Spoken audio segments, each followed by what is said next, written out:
Hello children, for class 3 in chapter 1 today we are going to discuss about the topic Introduction to Computers part 4.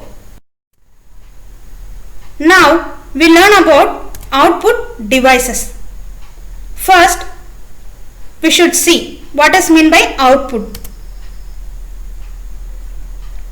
The result given by the computer after processing data is known as output. Next, output devices. An output device is used to display the output on the computer. Okay? Let us see some example for output devices. First one, monitor and printer. Last one is a speakers. Right? Let us see each output devices in detail. First one, monitor. A monitor is also known as the VDU, the visual display unit of a computer. What is the use of the monitor? It displays the result of the task performed by a computer, right? Next, use the monitor. You can watch movies and cartoon films on a monitor. Next, the output you see on the monitor is called the soft copy. Next, printer. A printer is used to print a text or a picture, usually on paper, the output that you see on a monitor, right? Next, this printout is called hard copy. Next, speakers.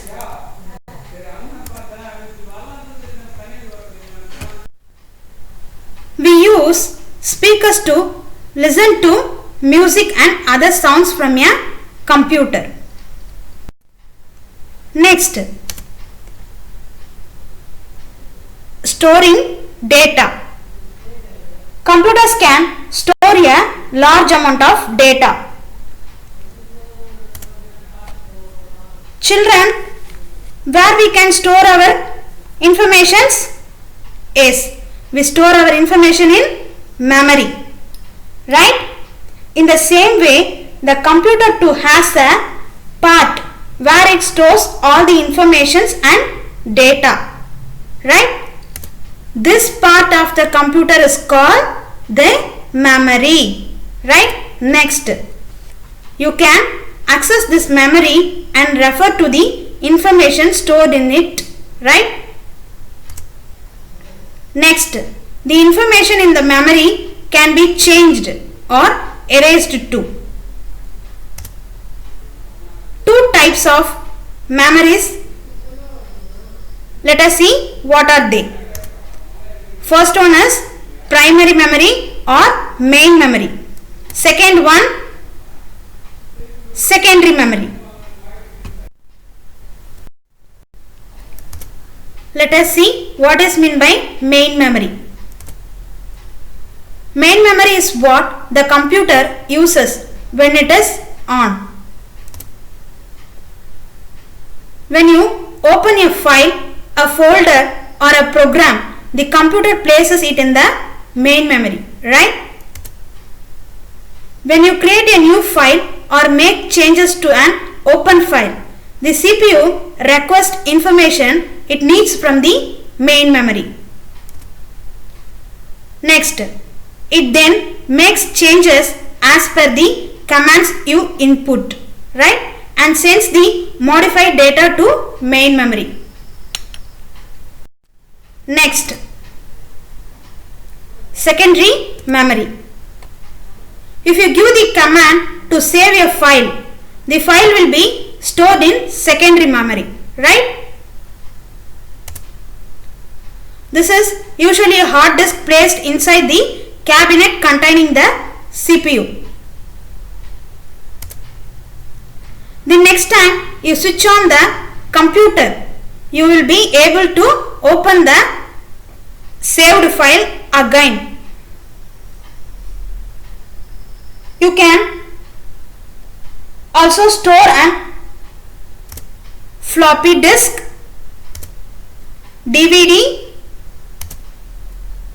pen drive. Okay, these are all the secondary storage devices, right?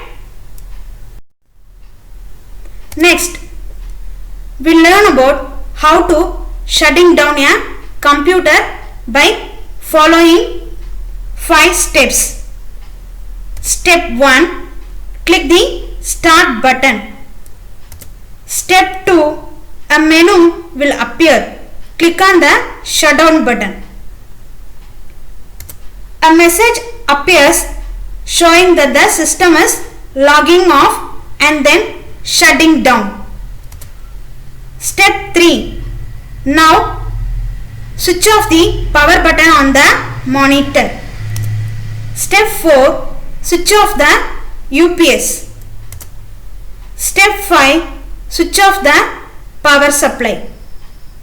Okay children, do you all understand what is mean by storing a data, right? Thank you.